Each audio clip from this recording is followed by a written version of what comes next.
todos los mandamientos.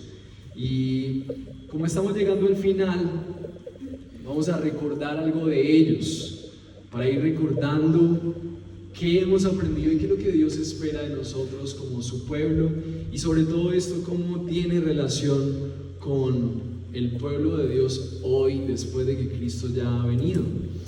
El primer mandamiento dice que el Señor dice: yo soy el Señor tu Dios que te saqué de la tierra de Egipto, no tendrás dioses delante de mí, el primer mandamiento. El segundo: no te harás ningún ídolo ni semejanza alguna de lo que esté arriba en el cielo ni abajo en la tierra. Para los que de pronto no están en este tiempo con nosotros, estamos en Éxodo 20, y el segundo mandamiento: no te harás ningún ídolo. El séptimo mandamiento es: no tomarás el nombre del Señor tu Dios en vano. El octavo mandamiento: acuérdate del día de reposo. Y me salté uno. El versículo 12: honra a tu padre y a tu madre para que tus días sean prolongados en la tierra. No matarás, no cometerás adulterio, no hurtarás. Y por último, el que vamos a ver hoy es: no darás falso testimonio contra tu prójimo. Y como sabemos, tiene muchos significados para el día de hoy y para nuestra realidad. Y sobre todo, todos estos estándares, lo que están modelando es cómo deberían ser los ciudadanos que hacen parte del pueblo de Dios. Dios los libera, pero ellos no saben cómo comportarse como su pueblo, ya son libres. Y eso mismo pasa con nuestra salvación. Muchas veces hemos confiado en Jesús, pero no sabemos cómo vivir para su gloria y sus propósitos. Entonces la ley nos ayuda a celebrar una vida que puede mostrar nuestra gratitud a Dios, pero también muestra que somos su pueblo. Entonces, en realidad, lo que está mostrando esto es cuáles son las características del ciudadano del pueblo de Dios. Y cuando pensamos en una sola persona que cumpla estas características, nos damos cuenta que los mandamientos en realidad son una flecha que apunta al verdadero ciudadano que cumple todos los mandamientos y aún más que eso. Entonces sabemos que lo que nos ayuda a entender los 10 mandamientos es que el verdadero ciudadano es Cristo. Y como nosotros no podemos cumplirlo, entonces vamos a buscar al verdadero ciudadano para que cuando Él habite en nosotros, nosotros podamos cumplir los mandamientos y aún más, así como lo hizo Él. Él vino a cumplir la ley, pero también fue mucho más allá. Entonces es así, por nuestra fe puesta en Jesús, que los mandamientos tienen sentido en el 2024 para nosotros, porque es Cristo ese ciudadano que los mandamientos exigen de ti y de mí, pero que no pudimos cumplir, y por la obra de Cristo el verdadero ciudadano habita en nosotros. Así que este tiempo vamos a empezar a evaluar algunos aspectos que nos van a permitir comprender qué significa esto de no darás falso testimonio contra tu prójimo. Vamos a ver que el nombre del tema es la justicia de Dios y la justicia de los hombres. El primer punto que vamos a ver es que la justicia del hombre no obra la justicia de Dios. Somos carentes de la justicia de Dios. Pero por otro lado vamos a ver que la justicia de Dios obró en Jesús para otorgarnos su justicia a nosotros los hombres.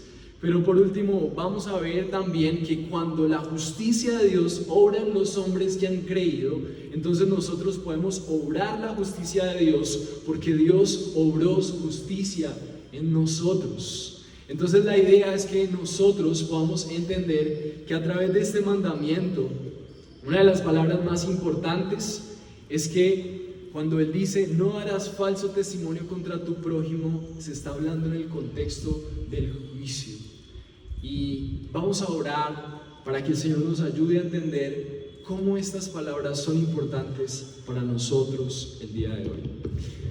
Señor, gracias por esta oportunidad de exponer tu palabra que me das, pero también la oportunidad que le das a la iglesia de escuchar tu palabra. Y yo quiero rogarte, Señor, que prepares nuestros corazones siempre como esa tierra que necesita ser abonada, regada y cosechada también por el poder de tu palabra.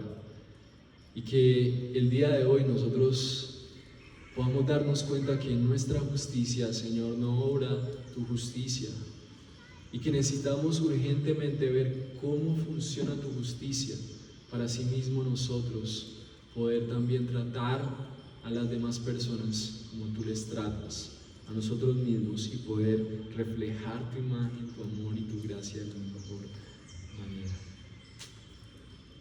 Cuando estamos hablando del versículo 16, en donde Dios ordena: no darás falso testimonio, va a haber una palabra que vamos a estar usando como el centro de esta enseñanza, y es falso testimonio. Y la palabra testimonio en este momento en el Nuevo Testamento se usa mucho para una persona que es capaz de morir por un mensaje. Es una persona, el idioma original de la palabra testigo en el Nuevo Testamento es martireo, y es de ahí donde sale la connotación de mártir. Es una persona que es capaz de dar su vida en testimonio por el mensaje. Pero en el Antiguo Testamento la palabra testimonio tiene una connotación un poco más antigua, y es una connotación que se usaba en el contexto de los juicios. Y vamos a ver que en el contexto del pueblo de Dios, Dios quería que ese pueblo tuviera la capacidad de juzgar, y vamos a aprender un poco acerca de eso. No sé si han visto ese dicho que solamente Dios puede juzgar, que no está bien juzgar a las personas. Bueno, Dios quería, y hoy vamos a aprender, que su pueblo juzgara, y que ahora vamos a aprender qué significa juzgar y hablar de lo que está bien y lo que está mal. Pero en este contexto y puntualmente en este versículo, Dios lo que quiere ordenar a su pueblo es no dar falso testimonio.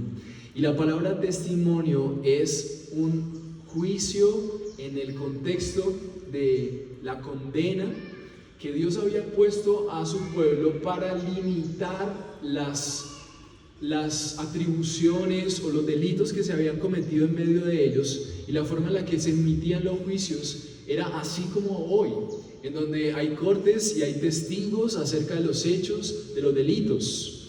Entonces, para Dios era muy importante que ellos pudieran dar testimonios fieles y verdaderos, para que la justicia que se desarrollara entre ellos fuera una justicia que le representara a Él, y no una justicia falsa y engañosa. Esto me recuerda un poco de mi vida. Yo tuve un tiempo en donde siempre me caractericé por emprender, y un tiempo en donde creí que tenía la fuerza suficiente y las oportunidades, y fue la primera vez que salí de casa. Un tiempo bien complicado allí, pero salí de casa porque se me dio una oportunidad en la costa, ¿sí? Y entonces sucedieron muchas cosas alrededor de eso, pero lo que quiero contarles ahí es que tuve la oportunidad de emprender en un lugar que pues se me daban todas las oportunidades para hacerlo. Entonces era un hotel, y me dieron un espacio del hotel y me dijeron: mira, puedes hacer ahí lo que tú quieras. Y entonces yo empecé a desarrollar, pero había un desafío, y es que el hotel le quedaba a las afueras de la ciudad, y entonces no había cómo traer mano de obra o siquiera recursos, porque era como un lugar rural. El hotel era bonito, pero era en un lugar separado. Entonces yo empecé con mis propias manos a tratar de adecuar muy bonito ese lugar.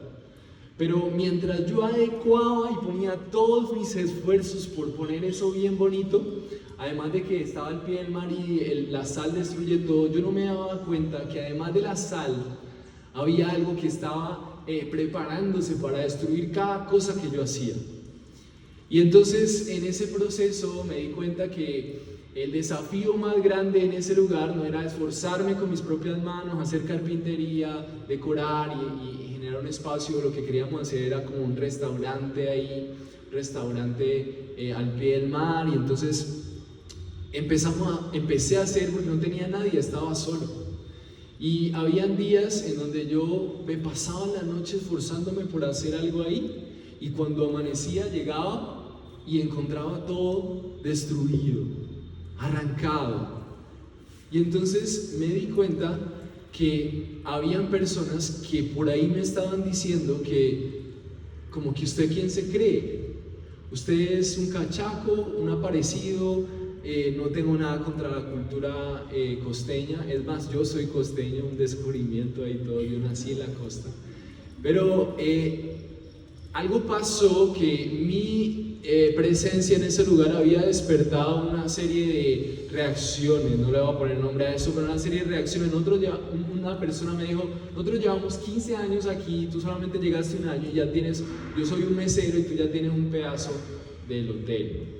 Entonces yo entendí que esa actitud se veía reflejada en cada una de las cosas que yo hacía. Era como si yo iba a dar un paso y habían 3 personajes jalándome el otro pie.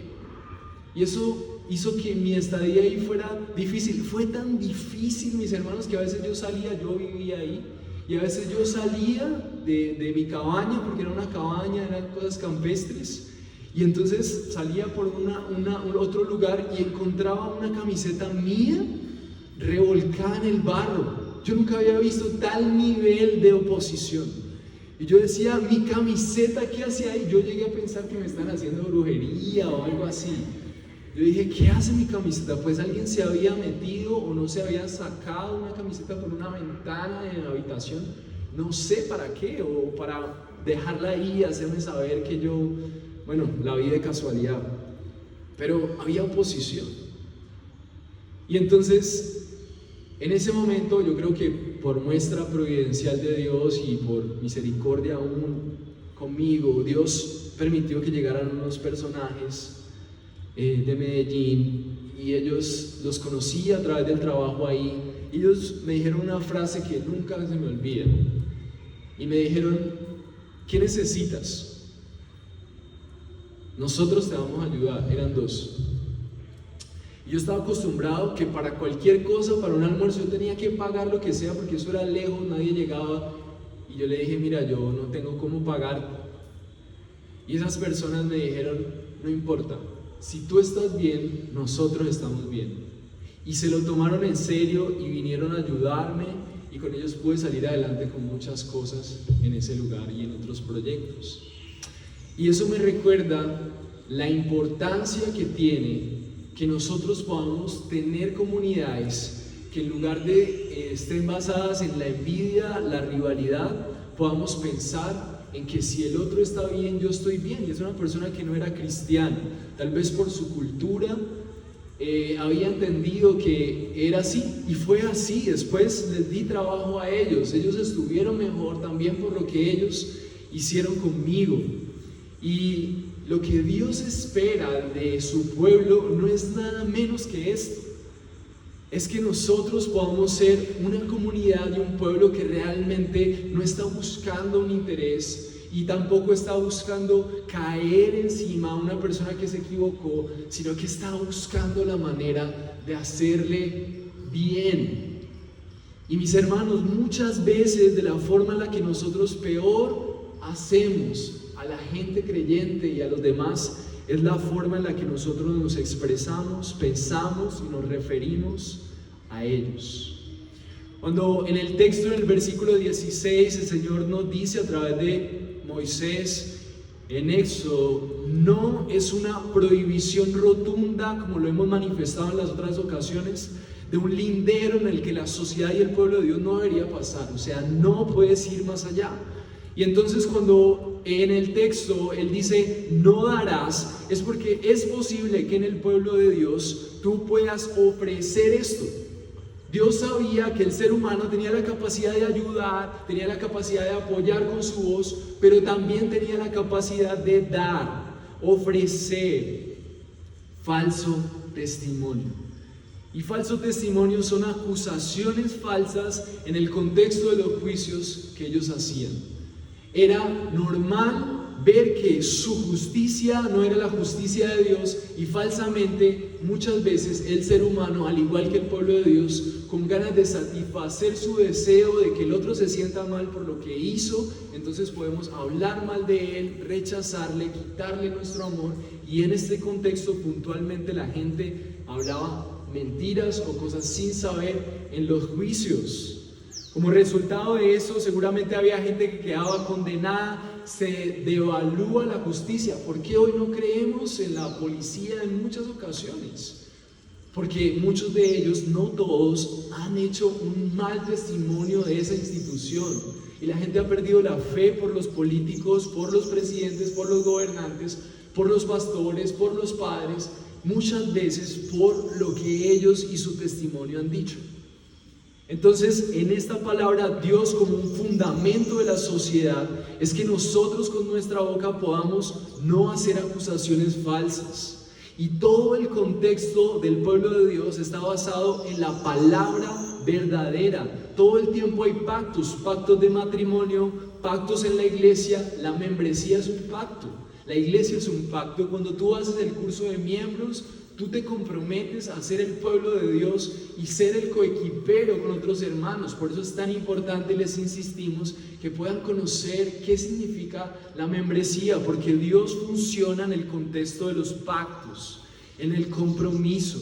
Entonces, condenar, lo que dice el versículo 16 es, no darás testimonio en contra de tu prójimo, era como pronunciar una sentencia contra el hermano.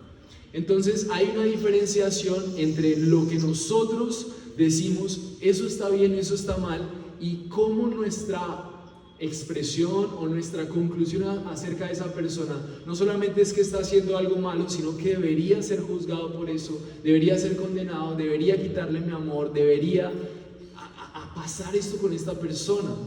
Hay una diferencia entre eso. Y aún cuando nosotros verificamos antes de emitir ese juicio para condenar, empezamos a buscar y a enterarnos de las cosas, entonces vamos a buscar el bienestar del hermano, porque nos vamos a dar cuenta que detrás de las cosas que está diciendo seguramente hay muchas cosas que necesitamos entender. 1 Corintios 2, versículo 14 al 16, nos recuerda algo. Dice: pero el hombre natural no acepta las cosas del Espíritu de Dios, porque para él son necedad, y no las puede entender porque son cosas que se disciernen espiritualmente.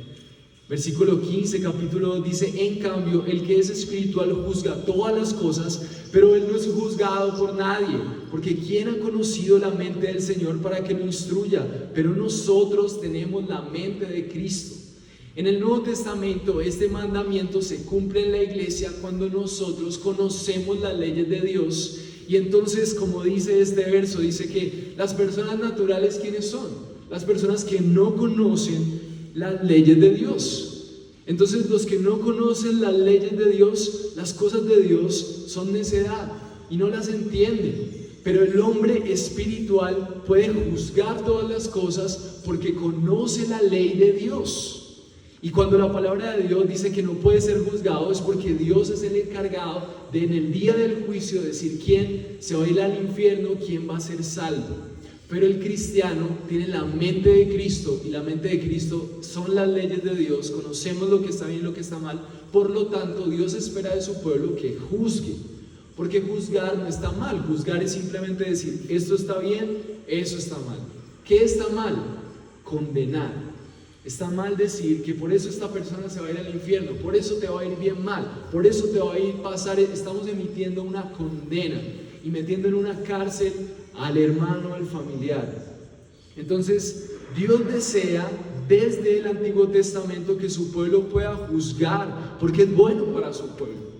Es bueno que su pueblo pueda decir, por eso le enseñó los 10 mandamientos, para que pueda ver qué está bien, qué está representando lo que Dios es y que no. Pero cuando juzgamos falsamente, degradamos la ley de Dios. Y muchas veces eso puede ser por ignorancia, o puede ser por rabia, o por lo que sea, pero degradamos lo que Dios esperaba de la justicia.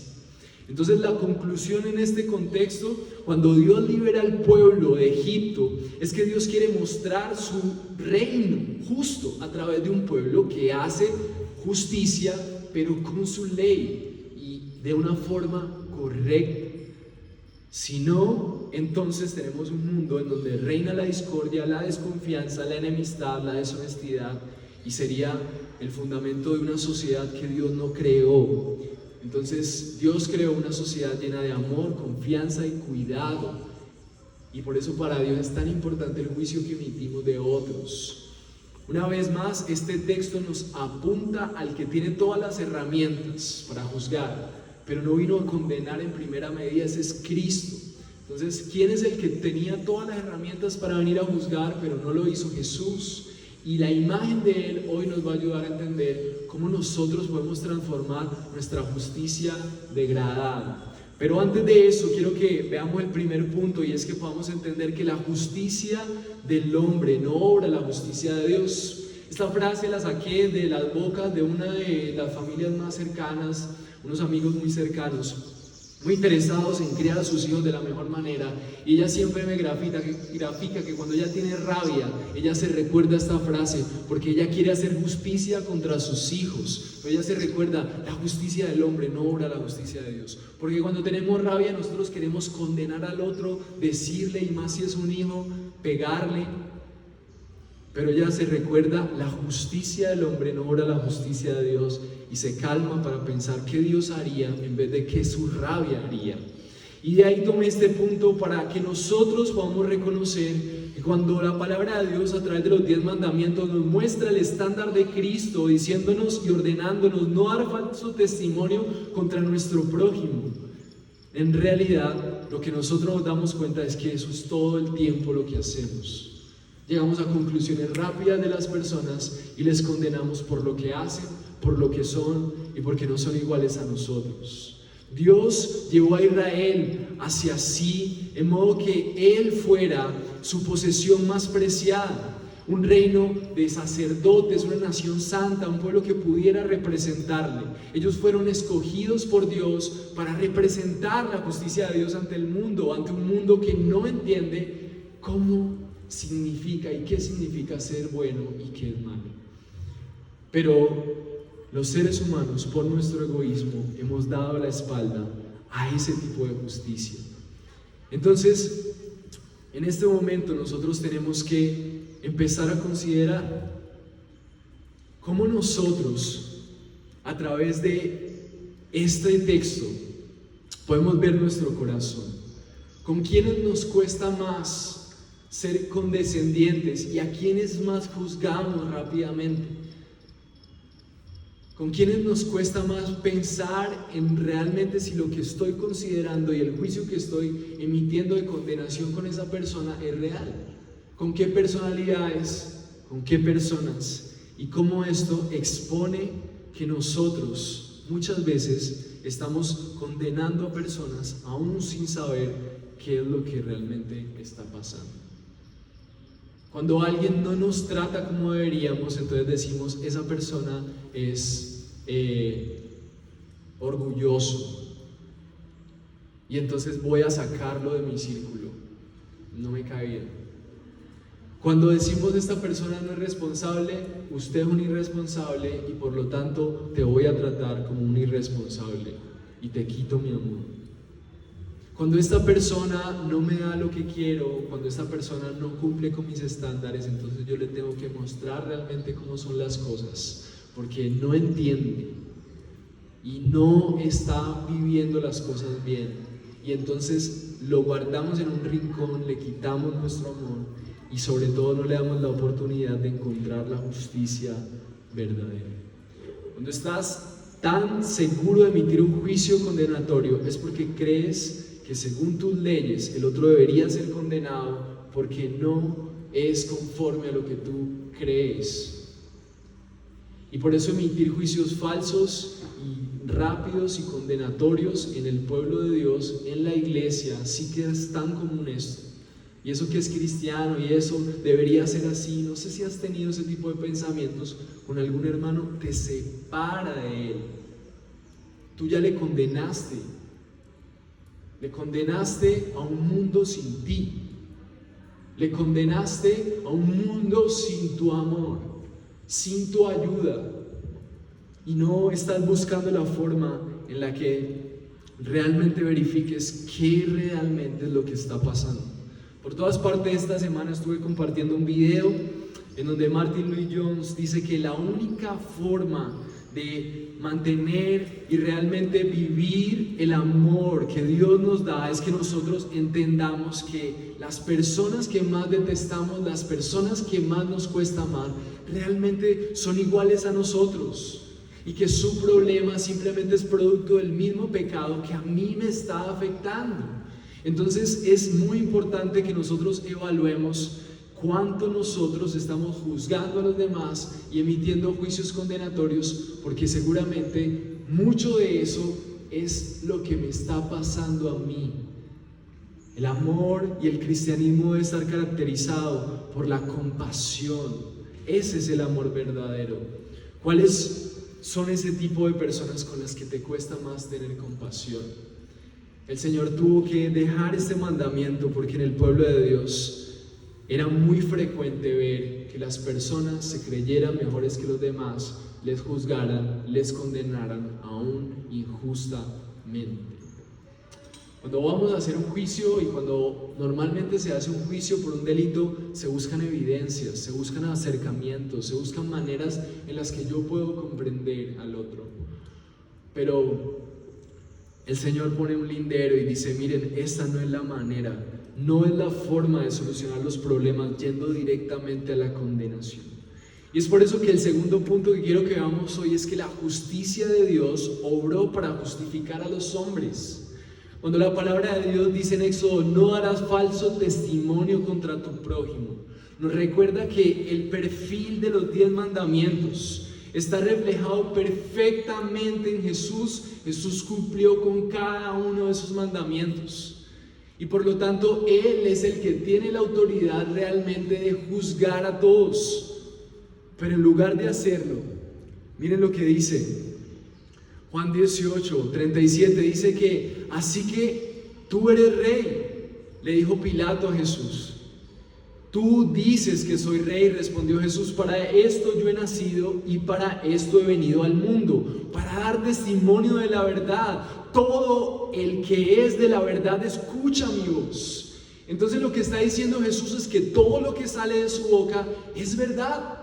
Entonces la pregunta que nos tenemos que hacer es ¿cómo nosotros podemos ser salvos cuando Jesús solamente dice la verdad? Pero cuando miramos frente al estándar de los 10 mandamientos, lo que Jesús debería decir de nosotros es que somos culpables y que no podemos tener una relación con Dios porque Dios ha exigido un estándar para su pueblo para que Él represente su vida a través de ellos y nosotros lo hemos incumplido todo. Entonces, ¿cómo es posible que Jesús, diciendo siempre la verdad acerca de nosotros, el día del juicio, pueda reemplazarnos? ¿Cómo funciona la justicia de Dios?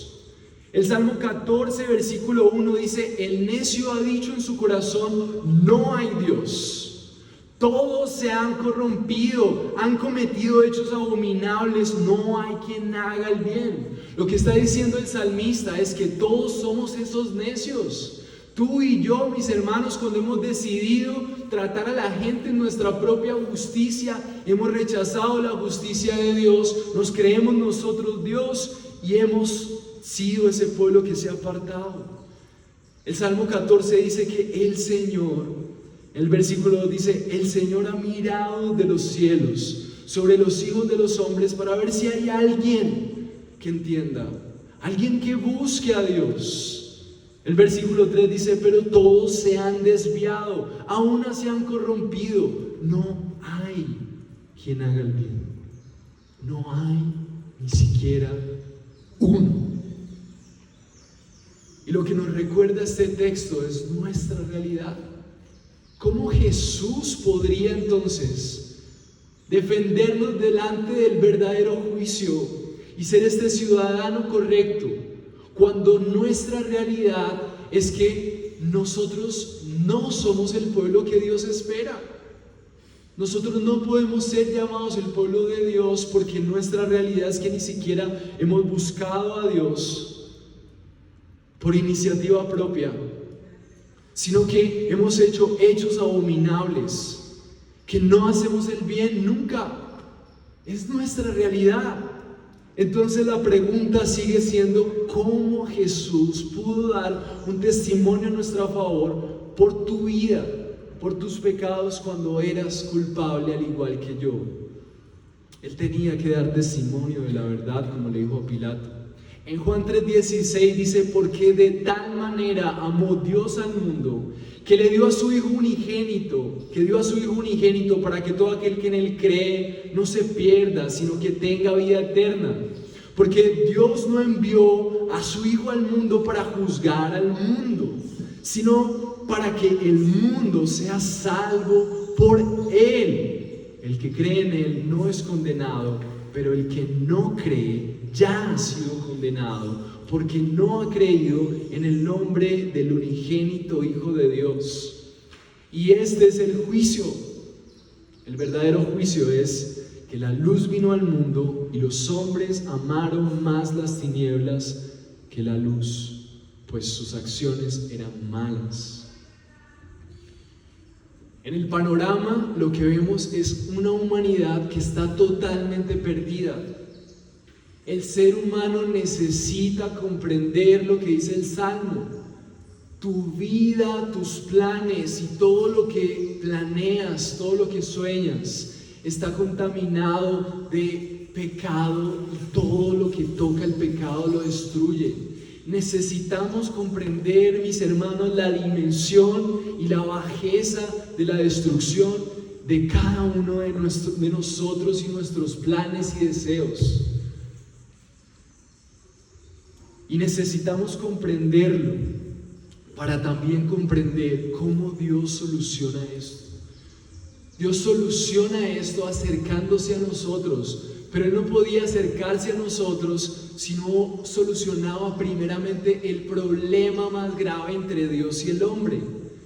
Y es que el hombre ha afectado su relación con Dios, porque cada una de las cosas que hacemos está en contra de los planes de Dios. Y en este texto lo que Dios nos está enseñando a través de este texto tan conocido es que Dios, en sus planes, en Juan 3:16 dice: porque de tal manera amó Dios al mundo. La palabra mundo siempre en los evangelios es una referencia de cosas que están en contra de Él. Es un sistema de personas que han hecho intencionalmente todo en contra de Dios. Mi hermano, tú ahí donde estás, si tú no te sientes malo porque no has matado a nadie, solamente el hecho de que hayas nacido como un ser humano te hace un personaje que actúa con todos sus deseos y con todos sus planes en contra de Dios. Yo mismo me tengo que recordar a mí mismo que todos los días yo me levanto en enemistad contra Dios. Yo no quiero orar, yo no quiero adorar, yo no quiero obedecer, yo me quiero quedar haciendo lo que mis deseos me dicen. Pero el amor de Dios soluciona este problema con su justicia, diciendo: porque de tal manera amó Dios al mundo. Y amó, el verbo amó está en un presente continuo en el idioma original, cuando Él, desde antes de la fundación del mundo, vio a un pueblo que Él había elegido entre un montón de personas que actuaban en contra de sus propósitos. Y escogió un pueblo, conociendo su corazón, conociendo su enemistad contra Él, conociendo tus planes, conociendo esos momentos en donde has estado amando las cosas que Dios no ama, conociendo tu desprecio por los demás, siendo igual a ellos, conociendo tu vileza en tu sexualidad, conociendo tus mentiras, tus engaños, tu falta de pasión por Él. Él, viendo todo eso, te escogió y te amó.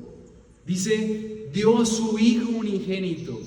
Y esa palabra dio a su Hijo unigénito es que Dios, cuando vio un mundo, Él sabía que todos ellos iban a ser perdidos, porque ese mundo en el que se escribe la palabra de Dios es un sistema en contra de Dios. Y la justicia de Dios es que todos aquellos que estén en contra de Él van a ser condenados. No importa si fueron las personas que hicieron lo mejor, si fueron personas que se comportaron súper bien, si no son personas que cumplen el estándar de Dios, todos sus planes están en contra de Él. Entonces, como Él sabía que no había solución para el mundo y para el pueblo que Él había escogido, entonces Él dio a su Hijo. Y la palabra Dios habla de lo que Él hizo para encarnarse como un humano. Entonces, la humanidad sin solución, que así como dice el Salmo, no podía ofrecer nada a Dios en el día del juicio, fue reemplazada por un representante que fue perfecto, fue humano. Y Jesús es el representante de la raza humana que nos reemplaza delante del juicio de Dios. Hermanos, cuando Dios le dice al pueblo que no juzguen, es porque Dios está tratando de graficar el día del juicio, en donde realmente todos seremos juzgados, y donde Dios, en lugar de usar todos los pecados en tu contra, usó a su Hijo para condenarlo a Él en tu lugar, y que tú por fe en Él te des cuenta que alguien ya fue condenado por ti, y por fe tú no seas declarado culpable en el día del juicio. Efesios 1 del 5 al 6 nos ayuda a entender esto. Dice Efesios 1 del 5 al 6, dice: nos predestinó para adopción como hijos, para así mediante Jesucristo, conforme a la buena intención de su voluntad, para la alabanza de la gloria de su gracia, que gratuitamente ha impartido sobre nosotros en el amado. Entonces, Dios nos dice que a través de la vida de Cristo nosotros solucionamos nuestro problema de juzgar a los demás y condenarlos, porque Dios, desde antes de que tú nacieras, conocía todas tus vilezas y los momentos más oscuros de tu corazón y el mío. Pero en ese momento Dios predestinó un pueblo para adoptarlo en Cristo. Él no predestinó a gente buena, mis hermanos. Él predestinó a gente que no le amaba, que no le buscaba, que no hacía nada para agradarle. Pero nosotros podemos aprender de Cristo a no condenar a las personas y a tener de misericordia, porque Dios no nos escoge entre gente buena. Romanos 3:23 dice que todos nos hemos desviado y todos hemos sido destituidos de la gloria de Dios, porque todos hemos pecado. Y eso nos deja a todos en el mismo nivel de necesidad, no importa cuántas cosas buenas hagan. Pero Dios, desde antes de que nacieras, sabía que tú le darías la espalda, sabía que tú te iba a faltar fe, que no ibas a confiar en Él, que ibas a elegir dormir antes de buscarle, que ibas a traicionar a tu familia, que ibas a hacer mentiras, que ibas a destruir tu sexualidad. Él sabía que no le ibas a elegir, pero Él escogió un pueblo para adoptarlos mediante Cristo, conforme a la buena intención de su voluntad. Y eso nos dice que la relación con Dios es por gracia, y por eso nosotros podemos por gracia dar misericordia. Y en el mismo texto, en Juan 3:16 dice: para que todo aquel que en Él cree no se pierda, sino que tenga vida eterna. Entonces eso nos dice que todos los que Él ha destinado para creer no se van a perder, porque Él les va a buscar primero para que ellos puedan depositar su confianza en Él y puedan entender de qué tal manera los amó. Así que cuando tú puedas comprender las dimensiones del amor de Dios para tu vida, tú vas a pensarla dos veces para condenar a las personas porque tienen una actitud que no se parece a lo que a ti te agrada. Así que los 10 mandamientos son una flecha que nos apunta a Cristo. Versículo 16 del capítulo 3 dice: porque Dios no envió a su Hijo al mundo para juzgar al mundo, sino para que el mundo sea salvo por Él. La venida de Jesús fue una forma en la que Dios preparó a una humanidad que iba directo al infierno y los preparó para el día del juicio. La actitud de Jesús fue venir a buscar a su pueblo para que cuando ellos llegaran al día del juicio podían encontrar una justicia que no viene de ellos, porque Él sabía que ellos no tenían nada para ser salvos.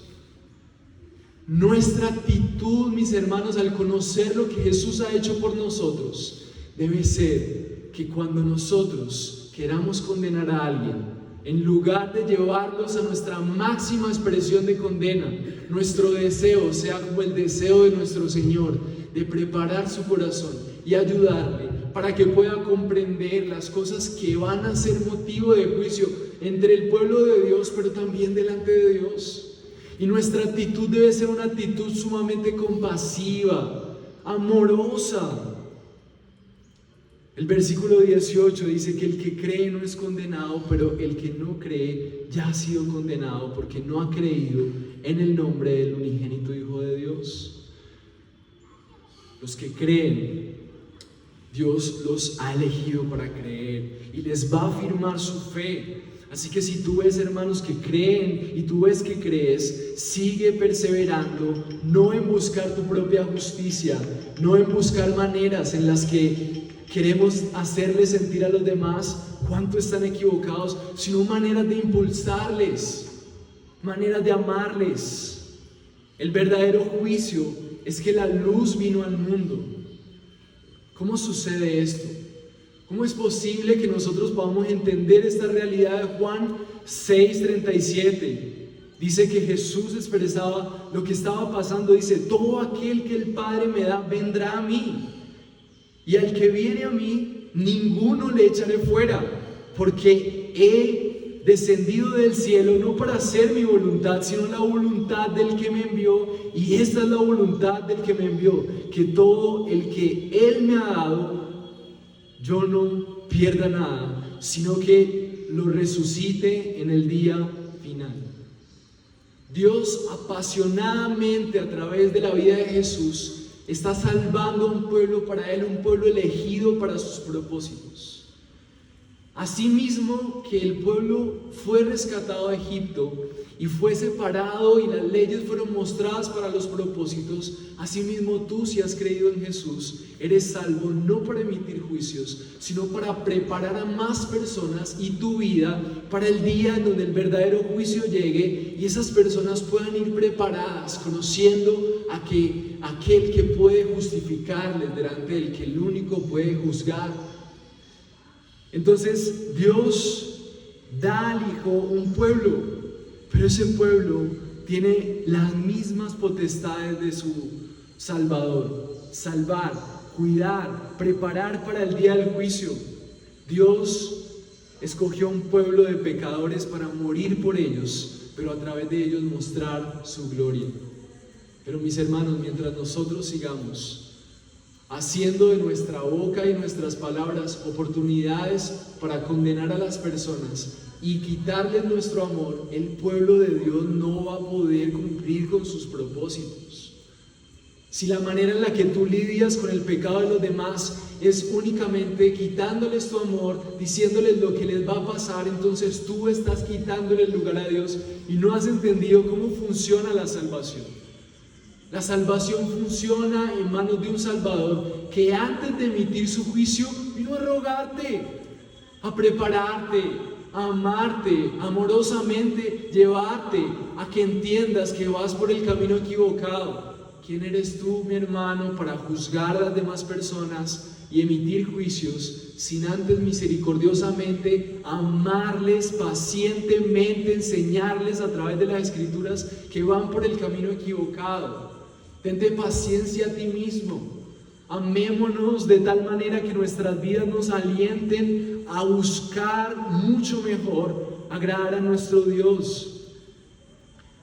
Primera de Juan 2 al 3 dice: Él mismo es la propiciación por nuestros pecados, y no solo por los nuestros, sino también por los del mundo entero. Dios es propicio por la humanidad. Dios es propicio por ese pueblo que Él ha elegido para sí. Nadie podía haber sido propicio. Tú no eres suficiente para ser aprobado por Dios, pero Jesús en su humanidad fue perfecto. Y en lugar de que tú tengas que ir a aparentar, a fingir delante de Dios, Jesús te representa. Tú ahora eres llamado a representar a aquellos a tu alrededor que ves caídos, aquellos que ves en pobreza, aquellos que ves en necesidad. Misericordiosamente buscar que ellos conozcan a aquel que pueda representarles. Romanos 9:20 dice: al contrario, ¿quién eres tú, hombre, que le contestas a Dios? ¿Dirá acaso el objeto modelado al que le modela: ¿por qué me hiciste? ¿O no tiene el alfarero derecho sobre el barro de hacer la misma masa, un vaso para uso honorable y otro para uso ordinario? ¿Y qué si Dios, aunque dispuesto a demostrar su ira y hacer notorio su poder, soportó con mucha paciencia los vasos de ira preparados para la destrucción? Lo hizo para dar a conocer las riquezas de su gloria sobre los vasos de misericordia que de antemano Él preparó para su gloria.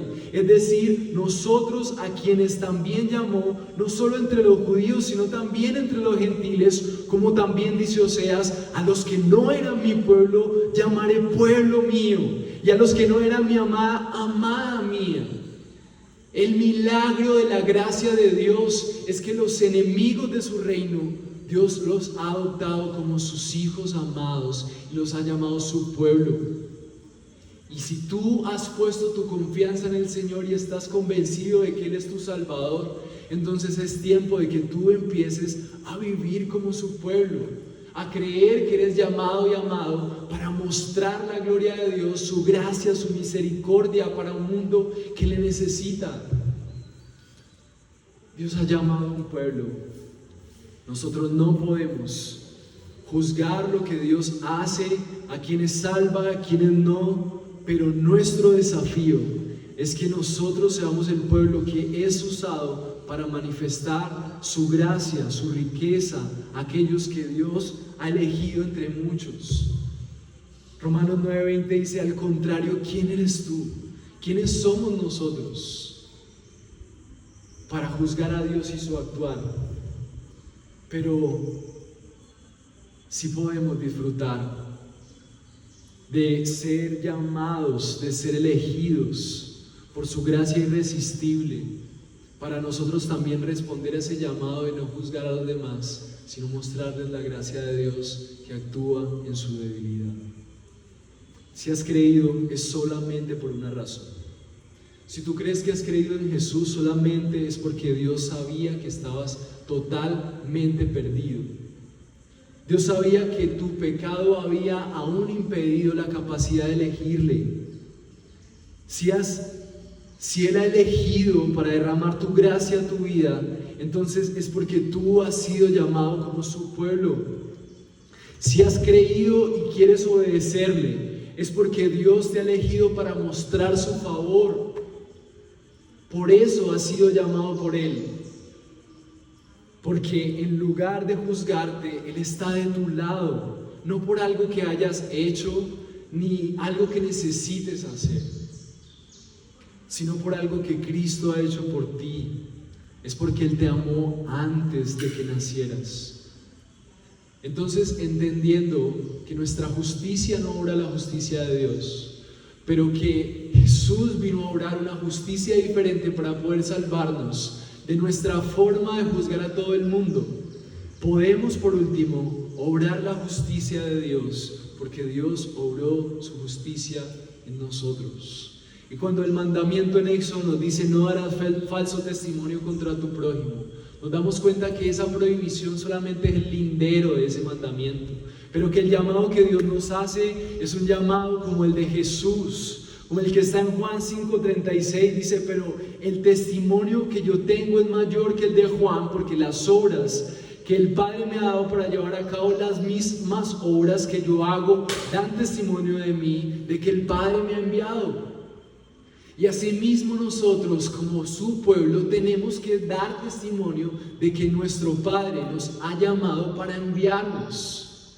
Necesitamos urgentemente despertar a que la única manera de que nosotros mostramos realmente que somos el pueblo de Dios es nuestra compasión, nuestra misericordia. Así que yo quiero que hoy pienses: mi hermano, si tú no tienes compasión con tu esposo, con tu esposa, y la capacidad de sentarte, de enseñarle con el hermano de la fe, con el que está en el propio pueblo de Dios, con el vecino, con el necesitado, ¿cómo vas entonces a disfrutar de ser ese pueblo? Necesitamos entender que ese Dios que llevó a cabo esas obras está en nosotros para que nosotros también mostremos su justicia. Y la justicia de Dios es que Él condenó a su Hijo en lugar de los pecadores, como tú y como yo. Así que puedes preguntarte hoy, ¿qué tanto tú conoces de la justicia de Dios? ¿Qué tanto tú estás disfrutando de la obra de Cristo en tu vida? Y te das cuenta de eso por la manera en la que tú condenas a los demás, en cómo les quitas tu amor en vez de tener paciencia. Como conclusión, la justicia del hombre no obra la justicia de Dios, pero la justicia de Dios vino a justificar a los hombres para que nosotros podamos obrar la justicia de Dios, porque Dios obró su justicia en nosotros, lleno de gracia, misericordia, amor y compasión. Así que como conclusión, yo quiero que tú sientas el deseo de entender que si tú estás tratando condenatoriamente a las personas que están a tu alrededor, en vez de buscarles la manera de ayudarles a estar bien delante de Dios por lo que hacen, es porque necesitas urgentemente decidir buscar la palabra de Dios para conocer quién realmente es el Dios a quien sigues. Porque tú no puedes decir sigo a Dios mientras vives condenando sin paciencia y atropellando a las personas porque simplemente están pecando diferente a ti. Y es tiempo de que tú hagas una pausa en arrepentimiento, si has creído en Dios o no, y puedas empezar a considerar cuánto necesitas buscar la palabra de Dios. Cuánto necesitas venir a los espacios que la iglesia provee. Hoy estuvimos hablando de eso aquí a las 8 de la mañana. Todos son bienvenidos. Los que entren a trabajar a las 9 son bienvenidos. Y pueden venir aquí y empezar a descubrir qué significa el amor de Dios y qué significa lo que Jesús hizo. Y cuando nosotros nos encontremos con tanta gracia, con tanto favor, con tanta misericordia, entonces vamos a poder disfrutar de ser esa fuente de agua por la que Dios derrama gracia, pero también da gracia. Y entonces vamos a brillar en un mundo que necesita la luz de un Dios que quiere amar, que es pronto para amar, tardo para la ira y grande en misericordia. ¿Cuánto necesitas discipulado? ¿Cuánto necesitas venir fielmente a la iglesia? ¿Cuánto necesitas hablar con otros acerca de cuánto Dios ha hecho para que en el día del juicio no sean condenados y la gracia de Dios se derrame sobre ellos? Necesitamos preparar a más personas para el día del juicio, ya que tú has sido preparado para el día del juicio por gracia, solo por gracia. ¿Cómo vamos a negar lo que a nosotros se nos ha dado por gracia? Oremos. Gracias, Dios, por el privilegio que nos das, Señor, de recibir este mensaje. Gracias porque tu ley nos muestra lo diferentes que somos a ti. Y gracias porque nos das la oportunidad de evaluar nuestros corazones y ver qué realmente es en quien hemos creído. En un Dios que no tiene compasión con la gente, que no ha tenido compasión conmigo y me sigue exigiendo. O en un Dios que no le importa si la gente peca y que el infierno no existe.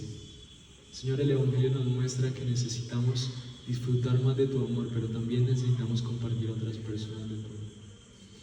Vamos a tomarnos unos minutos para meditar en esto y las decisiones que tenemos que tomar. ¿Qué cosas prácticas puedes hacer para conocer más del amor de Dios y dejar de juzgar a los demás?